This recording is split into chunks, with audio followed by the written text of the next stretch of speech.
Hey, this is Caddy Weymouth and Caroline King doing a project on sugar and development. And this is Dr. Signing, who I'll be interviewing. So my first question is, what can you tell me about sugar and the effects on a developing mind of a child? That's an excellent question. Unfortunately, I can't tell you much. Okay.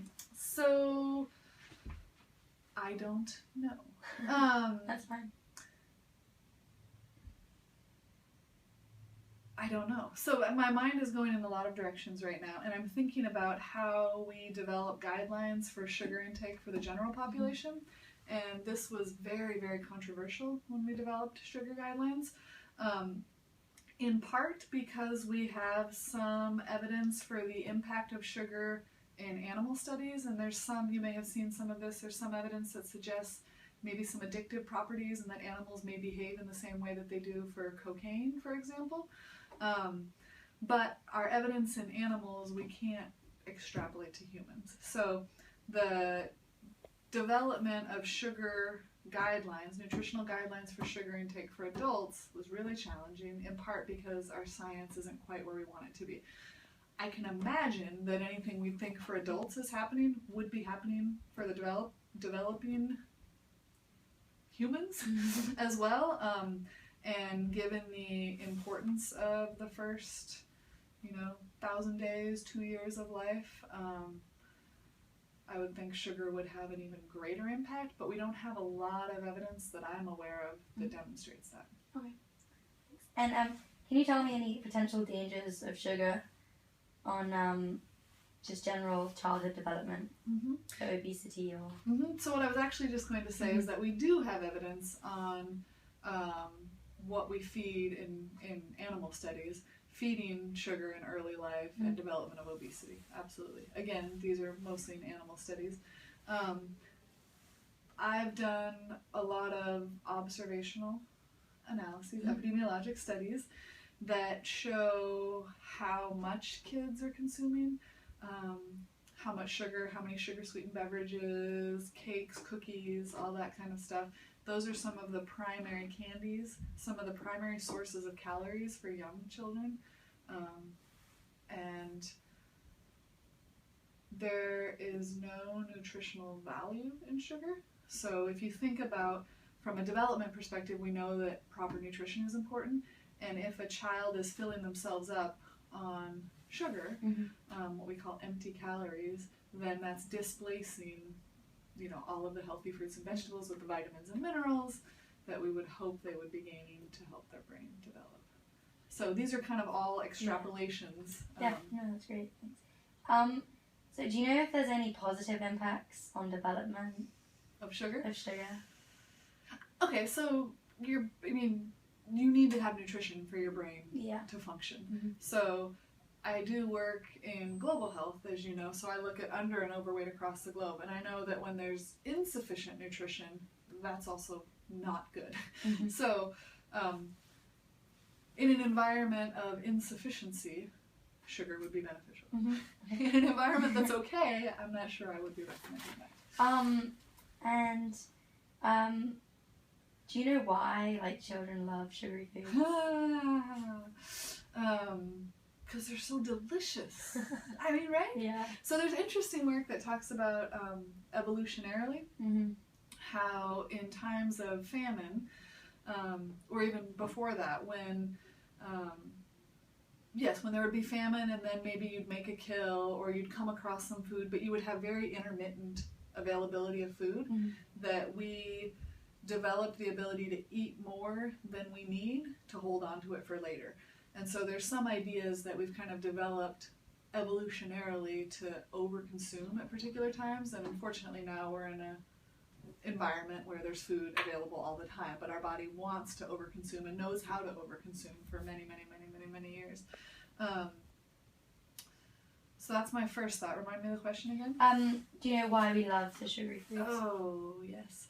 And the other one could be related to addiction, right? I mean, so it sends off, we get the same responses that we do from some very powerful drugs. So you can think about all the physiological responses we have in our neurocircuitry to cocaine.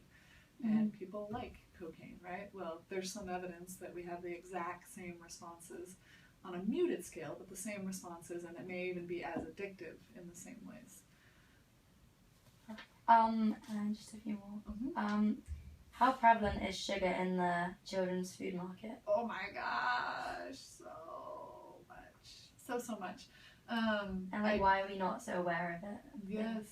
Yes. So, don't even get me started on sugar. So as I was sharing in class today, the new food labels are including added sugar, and this is really important. So I spent, just 3 years, but that was 3 years that most of my work was focused on helping the U.S. understand how much sugar is in our food supply.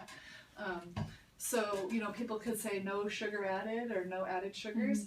And one of the things that I spent a while advocating for to the USDA was that what counts as an added sugar, right now, if you take, so you can have like beet sugar, cane sugar, those are our primary processed sugars, but you can also make something sweet by taking orange juice and concentrating it, and it's really sweet, or taking apple juice and concentrating, it's really sweet. And the process by which we do that gets rid of all nutritional value, and it's just essentially sugar, but it's called fruit juice.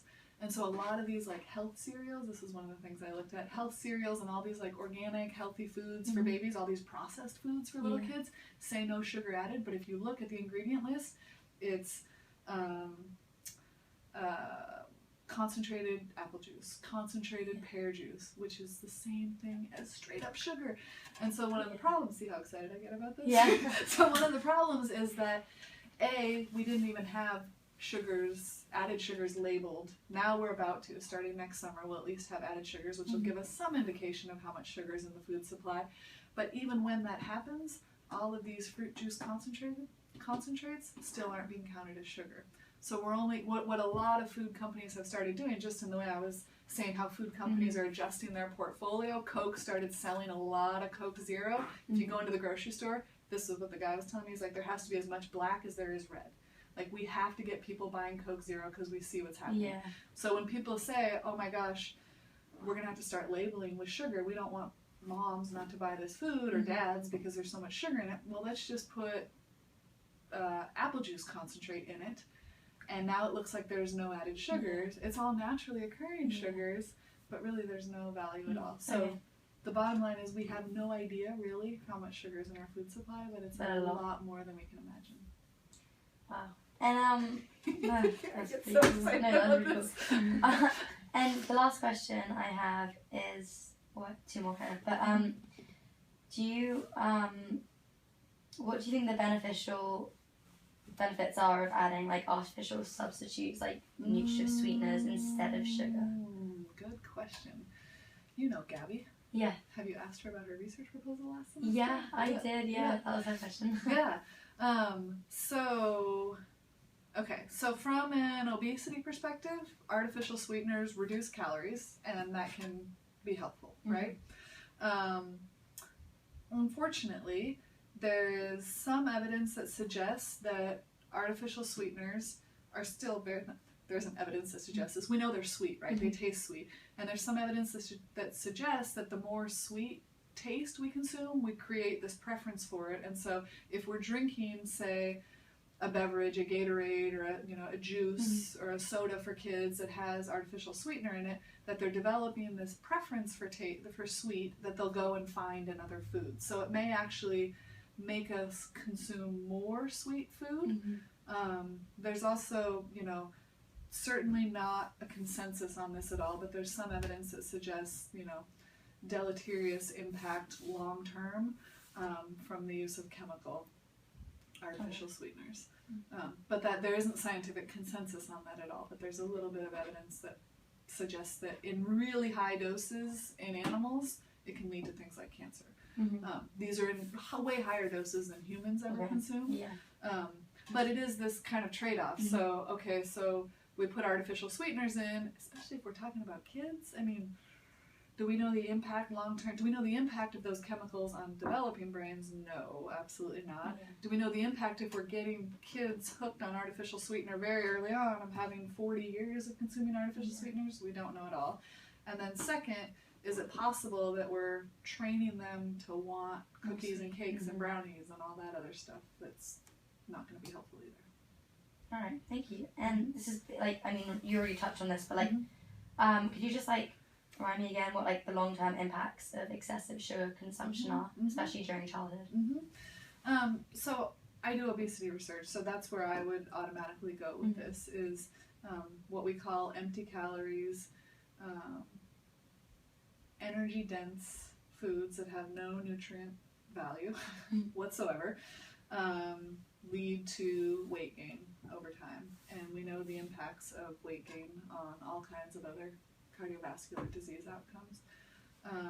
I don't know as much of the literature, behavioral literature, but you know, anecdotally we hear this from everyone, right? Like kids are bouncing off the walls if they have sugar, and I do work in preschools, as you know, and when I talk to preschool teachers, they really like the idea of restricting the amount of sugar kids can have, and they talk about, you know, the peak and then the crash, and just kind of behaviorally that it's difficult to deal with a lot of sugar. But that's anecdotal. I don't know the research. Okay. Well, thank you so much. You're welcome. Thank you.